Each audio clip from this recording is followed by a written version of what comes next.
a forensic investigation starts off, multiple timers have started. Legal wants answers, executives want assurances, and depending on where you're located, there are legal obligations for disclosure and when you have to make those.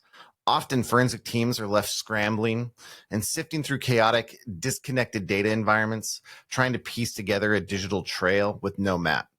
So welcome to Data Xposure, the podcast for data risk leaders, where we shine a light on the hidden vulnerabilities that put your organization at risk. I'm Justin Tolman, the digital forensic subject matter expert here at Exterro, and Data Xposure is brought to you by Exterro, the unified platform for e-discovery, privacy, and digital forensics. We help organizations manage their data risks with clarity and confidence. Today's episode is about the quiet power of preparation, probably the most important part of any investigation, preparation. How strong information governance can make or break a forensic response. And the truth is that most forensic tools in this world can't compensate for broken data practices, scattered data, or data you don't know where it's at. Because the truth is, no matter how advanced your forensic software is or your examiners, it's costly for them to have to compensate for lack of or broken data practices. Joining me today is Allan Buxton. He's the Associate Forensic Director at Epiq Global. Allan has over 20 years of digital forensic experience, both in law enforcement and in corporate service provider-based investigations. And together today, we're going to unpack the hidden costs of poor data governance, what slows down external forensic teams specifically if you have to call in a third party, and the smart moves legal, compliance, and security leaders can make today to ensure their next investigation, your next investigation, doesn't spiral into a guessing game, and also trying to find where that data is when an incident happens. So without further delay, let's bring in Allan and get the information from him. Thanks for coming in today to have this conversation with us. And I appreciate your perspective from a service provider outlook on investigations. I think that's different than first party. We'll talk about that. So thank you for coming in. It's my pleasure. Thanks for having me. So when I reached out to you to talk with us today, I talked about, hey, from a service provider's perspective, you come in, what are some of the things that either enable or make it harder for you to run your investigation? Let's start with maybe your first point on what can make it harder or easier. Your choice on which way we go.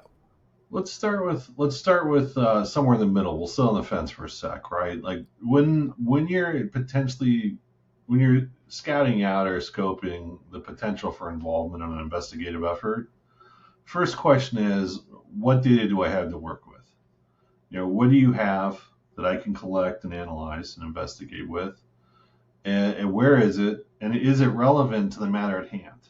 Okay. Sometimes what they have isn't necessarily what you need, and you move on to the step of, well, where can I get that data? So I can go into a little more detail if you'd like.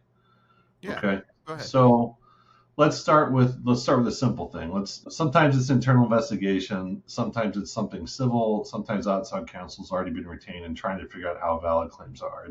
It's a lot of gray area, but let's take something fairly common, which is a separate employee has made some claims. Maybe they're threatening a lawsuit, maybe they aren't. Maybe those claims are the reason they separated, and then you have a due diligence obligation to investigate to prevent future things, right? If they separated 6 months ago before you have to hear about these claims, it's, what are your retention policies for all of that email, right? Or anything in Teams, any workplace chat, right? If it wasn't archived, and if you didn't leave knowing that there's a lid hold, there should be a lid hold applied, then 6 months in is when that lid hold pops on. So data governance, knowing where your data is, knowing how it's retained, either at the time of a separation or at the time of a notice of an investigation.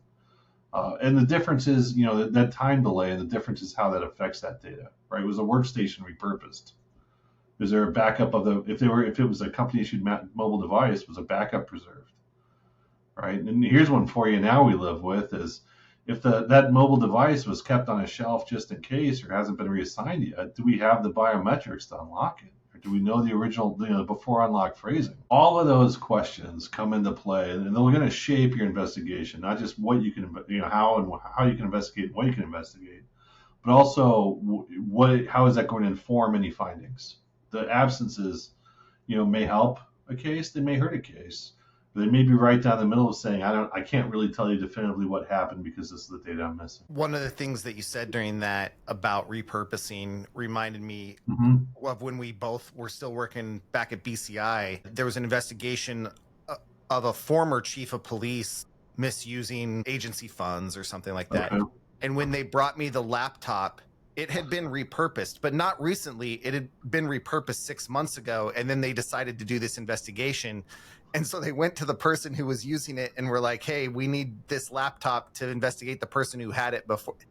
It was kind of wild. But of course, there was nothing there relevant to the case. So to your point, so important to have those retention policies. If you're going to repurpose it, image it or something, right?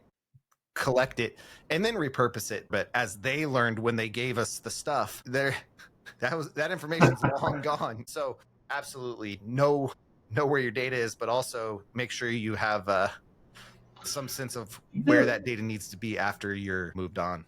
What do you want to be able to do in the future is really the question. And you have to build those policies before those days, right? Before they're needed. But it's a solid state world, right? Like we're dating ourselves by saying even a case with a spinner, 6 to 9 months is a very long shot for anything you can legitimately point to someone else and say they did it. And I know because I found a deleted space. Solid state, man, that stuff is gone quick. So once something's been repurposed, even if you're like, if there's another user profile, maybe you say it's worth looking. Facts come in, but if they're like, nah, we reset that box and clean OS and handed it off, probably not dealing with the workstation too much. It's not going to be a factor. Yeah. And you mentioned it offhand, knowing what you want. So that's kind of key. And what is your recommendation for organizations when they have to bring in a third-party provider or when they start an investigation? How do they determine what they want, maybe hopefully beforehand? So how do they determine it? Well, it comes down to what you're investigating. If it's a litigation demand, what the other side's demanding, if it's come to discovery. And then in part, it's like, well, what data really makes or breaks this case, right? What application, if it's billing, do you have a billing record system? If it's payroll, where are those payroll records and how long have you kept them? How granular are they? Someone's alleging that all their overtime for 2 years was never paid out. Is it a weekly system? 2 years down the road, 6 months down the road, is that weekly system still available, those records?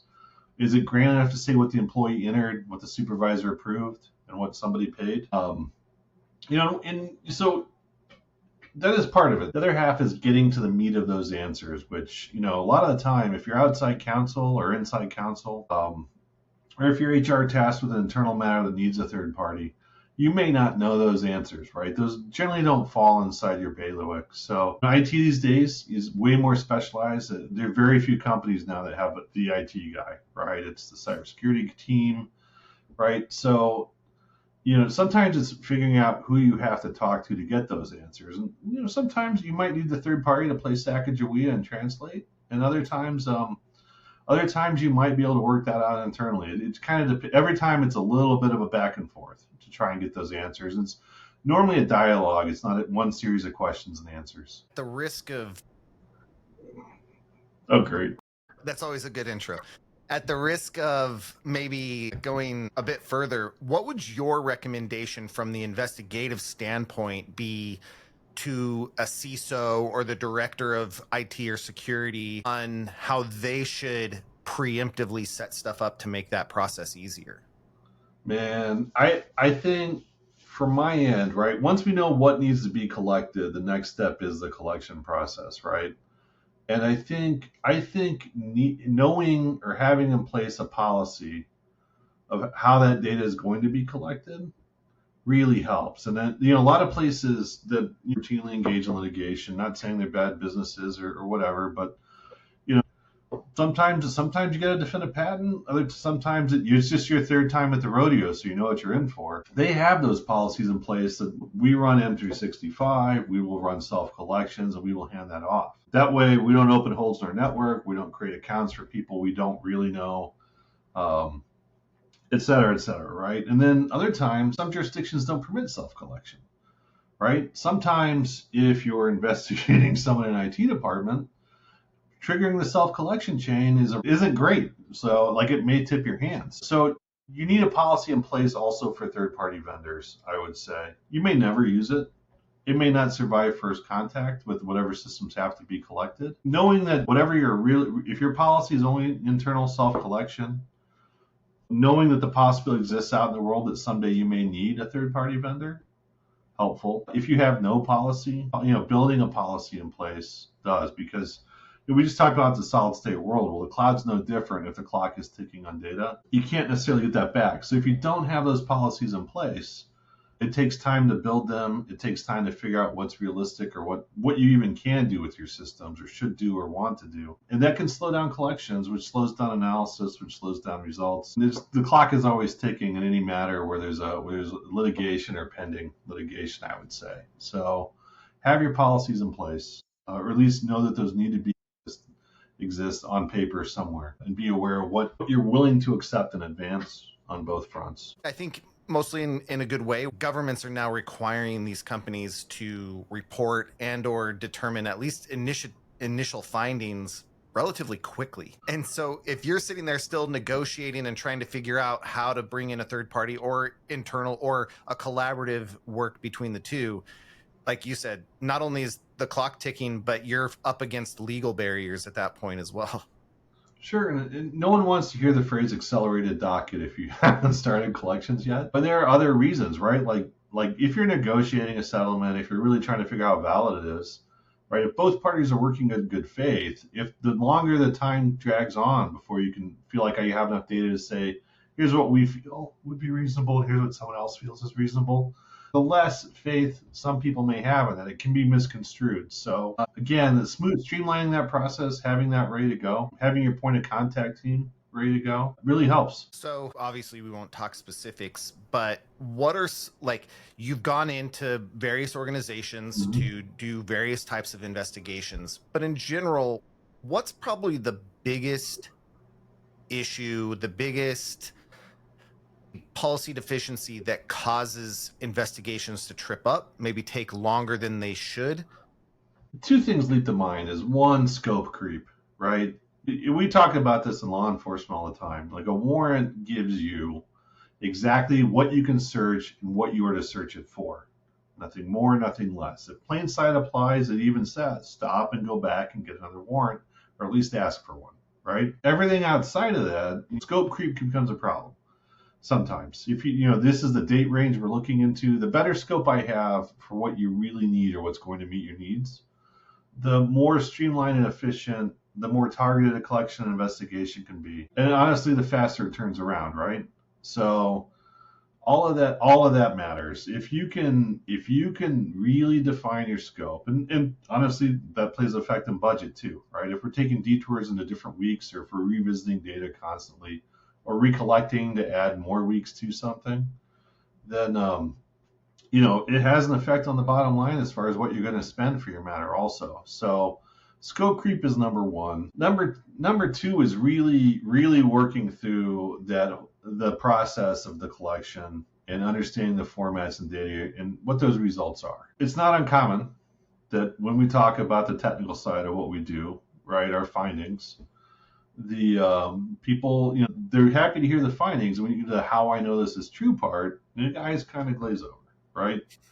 Fair enough. You want to take my word for it? I don't put anything out there I can't defend. But it is helpful if you sit there and ask me to lay it out then try to work up a bunch of prep if your matter doesn't resolve before you get to depositions in court. Because then, now we're packing a lot of time in to what was a little more open time frame. Okay. And you never want a matter to fold, right? You don't want someone to settle when they shouldn't, or don't feel that they should. If the reason they feel that they need to settle is because they really don't understand what these facts, your findings say about the matter. So I think that working with your experts early, really taking the time to understand that helps. On the civil side, it's gotten a lot better, right? E-discovery's been codified for a good 20 years now. The principles, generations of people have been working within it. So this isn't necessarily just for the attorneys. It's also for the clients. You want the guy paying the bill to know what you found, assuming he's not the target, at least initially, and what you found and what real world impact, quote unquote, that may have on what's going on. One of the key trends right now is, hopefully, I feel it's a trend, but maybe that's because I'm involved in it, is clearing up that communication and trying to break those silos down between the things. And one of the things that I've noticed is, let's say that the company is very deep in e-discovery, like you said, we're generations into it, but things in the forensic or the incident response space, same words mean different things. The one I like to use is imaging. Imaging in forensics means you're duplicating some storage device bit for bit. But imaging in an e-discovery sense means you're converting things to TIFFs. If you were to say, I imaged this drive or I imaged this thing, and you don't take time to explain it or communicate, like you said, early on in the process, that can cause confusion, frustration, slow things down later on, especially if you're not doing it early and you're in a time crunch and now you're having a vocab lesson. So I try to encourage my clients to ask questions. Stop me, right? And this is something I fight with every report is, in one sense, the report is for me because that's what I'll defend on the stand. So everything I need in that report needs to be there. But I also need data that the client can read and language the client can use to understand and put into context for them. And, a report is one-sided. It is words on a page. So, consistency of terminology. I know you've heard me harp on that before. Absolutely. You want an author, an expert should be consistent in how they explain and describe things, at least as a technical reference. And from there, we can explain it more. But I need the other guy to say, slow down, walk me through this. Because, we live in a more technically literate society now than I think we ever have before. And that's a double-edged sword because, like you said, when I say imaging, it may not mean what someone else means, right? Like if I hear a disk image, I tend to believe that should be a physical disk image. Otherwise, I expect to hear logical image or a graphic image. But other people hear different things, and you want to find the same point of context, or at least inform them as to what yours is in a way they can understand as a matter before the matter gets too far down the road where you're 2 weeks prior to whatever, or 48 hours prior to a hearing, and you're really arguing, what does this mean? I need some help, right? Like I can help you, but it'd be better in the long run if we've built up a solid foundation. I think we've all had that experience walking into court, whatever it is, and they're like, hey, can you explain this artifact? And you're like, not now, we go on in 2 minutes. It's a challenge, right? Communication is tough. And if you're not an IT guy, right, like we can get down in the weeds. Even something as simple as email can blow up pretty hard if you're arguing the nuances of it. So email's been around 30 plus years. As far as common sense goes, right? Like AOL and CompuServe, 30 years of awareness for email. It doesn't necessarily mean that when we get into talking about headers and even spam checks and filters, that if that matters to your case, you're going to know what that means. So I say ask questions. Ask them until you understand. I think that's a great catchphrase. Ask questions till you understand. What is the key concept they need to have in their mind when they approach their systems, including data governance, policy, jurisdictional stuff, kind of wrapping this all together? Well, I think they need to know their retention policies. However they set them up, they have to be comfortable defending them. I think, I'm not an attorney or policy advisor, so I can only tell you what I see on the ground.